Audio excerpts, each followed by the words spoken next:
Foxconn left earlier this year, which scared me to death. I have been shouting this slogan for the past 2 years. Don't let Foxconn run away.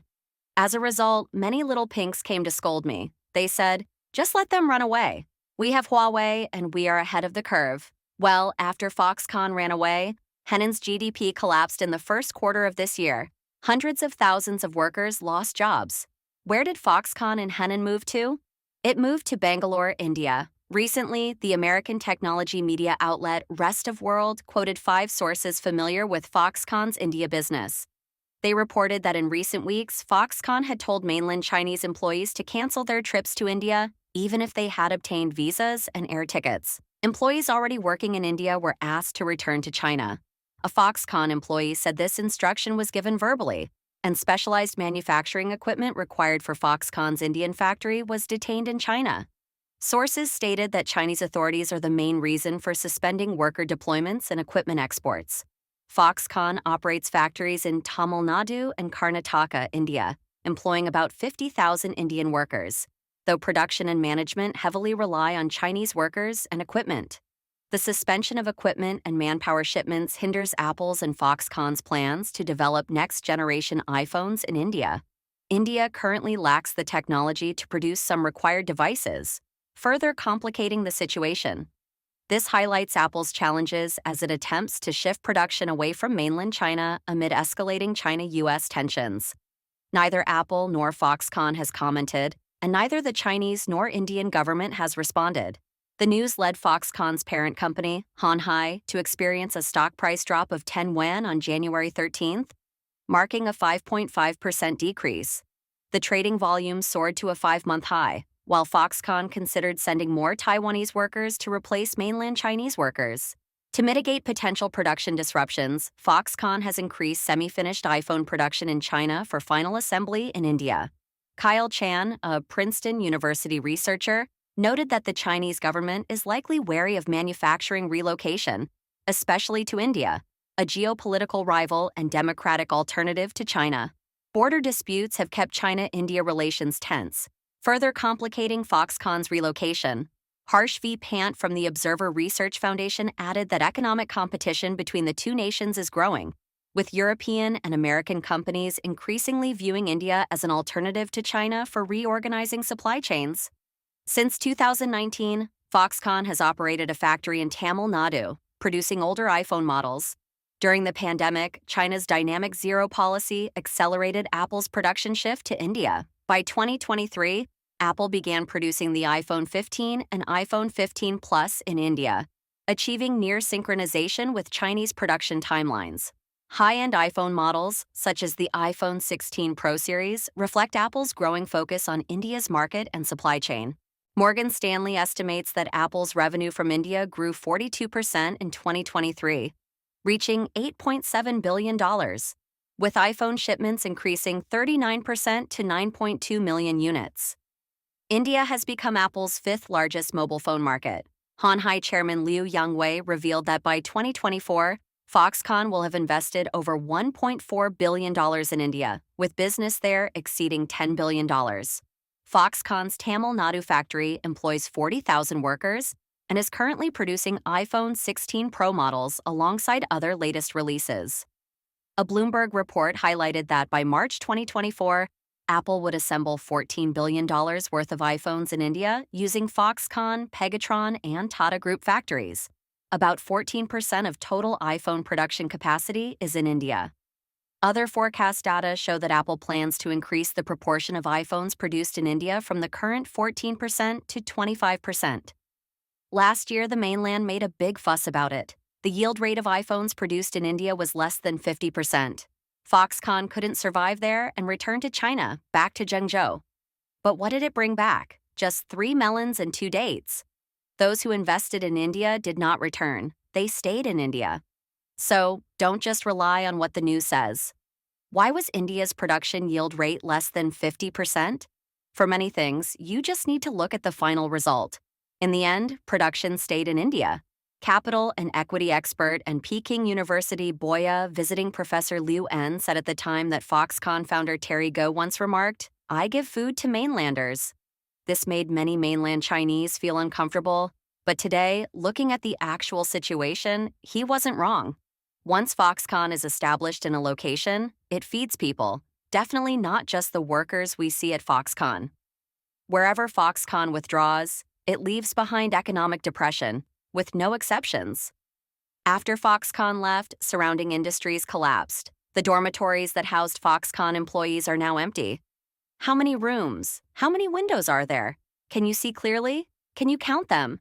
Even the shops downstairs have closed down. The dam nearby is overgrown with grass. How lively was this place before? It used to be bustling with life.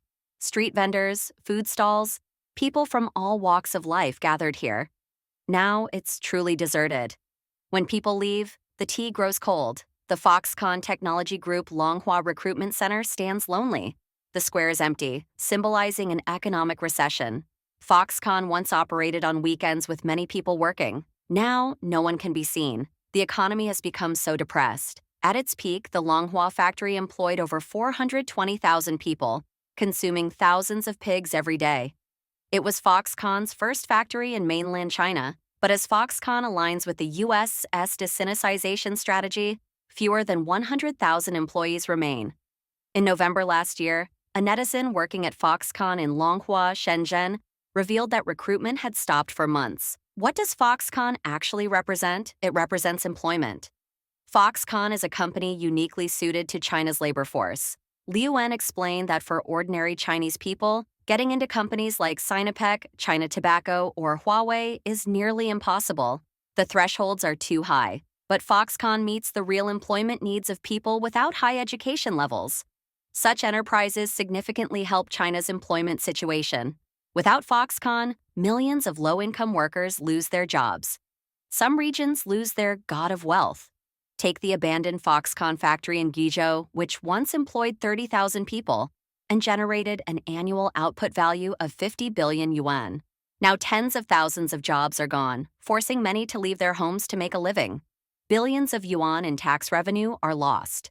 Financial self-media commentator Tangshan Lao Wang said this is just the surface impact. The disappearance of upstream and downstream industrial chains, catering, retail, logistics, and other needs compounds the loss. According to incomplete statistics, Foxconn has 259 factories in mainland China, many of which are slowly shrinking. For example, Foxconn once made Chongqing the world's largest notebook production base, but now only about 3,000 employees remain. Many industry insiders believe Foxconn may completely abandon its Chongqing factory. Foxconn in Zhengzhou has been as pivotal to Henan as Huawei is to Dongguan's Songshan Lake, bringing not only food and clothing, but also revitalization. Before Foxconn's arrival, Henan, despite having a workforce of over 50 million, wasn't even a contender in emerging manufacturing and foreign trade. Since the first iPhone rolled off the line at Zhengzhou Foxconn in 2011, Henan has been the leading foreign trade province in central China for 12 years. However, by the first quarter of 2024, Henan had lost its title as the leading foreign trade province in central China to neighboring Anhui province. This shift underscores how Foxconn's departure devastated Henan's foreign trade. The government's unexpected important signal scares China's rich. Beijing is asking wealthy individuals and companies to recheck their tax bills for any underpayments. The Financial Times reported on Monday, November 4th, a move that could further undermine investor confidence in the world's second-largest economy and cause anxiety for businesses that are struggling to survive in difficult times. In recent months, tax officials have asked wealthy individuals and companies to self-check their tax payments and make up any shortfalls, as local governments look for revenue to replenish coffers depleted by the real estate slump. The tax move comes as Beijing prepares to announce details of a massive fiscal stimulus plan this week, which is expected to focus on restoring the finances of local governments, many of which are struggling to pay suppliers and employees.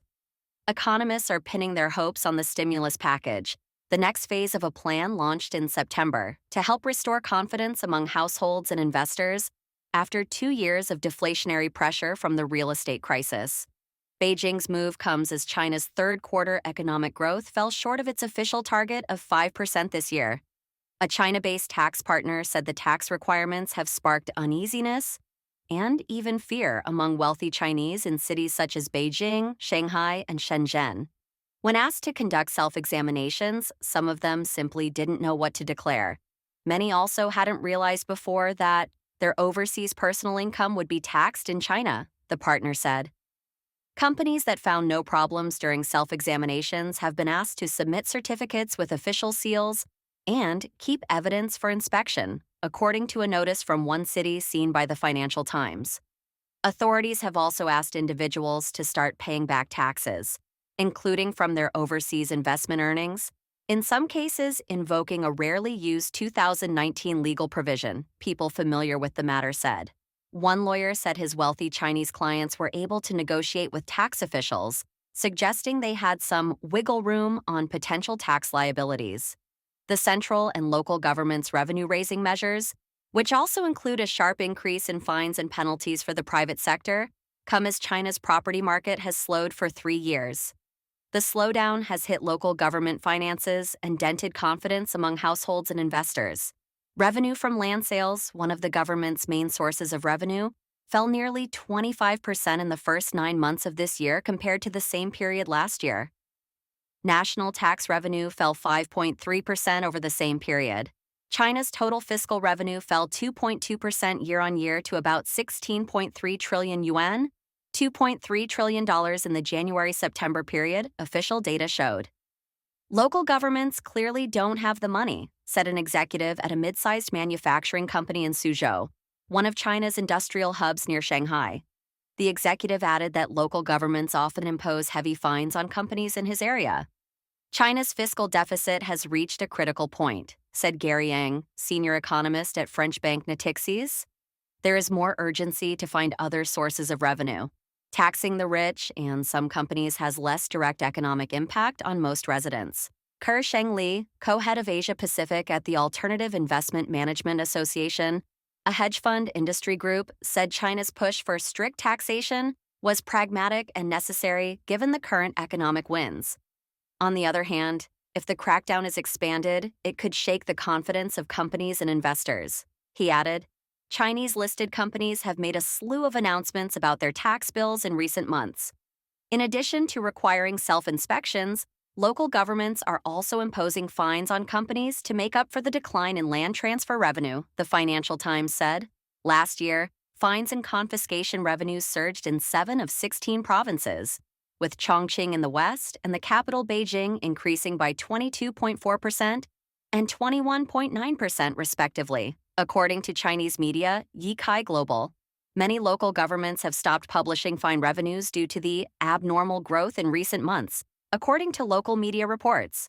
This kind of local government imposing additional fines and taxes on companies happens every day, which hits the morale of companies, said an economics professor in Beijing who asked not to be named. Tax collection targeting the rich and private companies may not be enough, said Ng of Natixis, adding that officials may ultimately consider real estate-related taxes and broaden the tax base. China's catering industry has collapsed on a large scale, and people are suffering. This year has been the worst for the mainland catering industry. The industry has now collapsed on a large scale, with small and medium-sized restaurants especially affected. The turnover of stores that are barely managing to stay open has also shrunk significantly. Some in the catering industry have mocked their own situation online, saying, I had more than 200,000 won when I opened the store, and I could get more than 400,000 won when I closed the store, but unfortunately, I was in debt.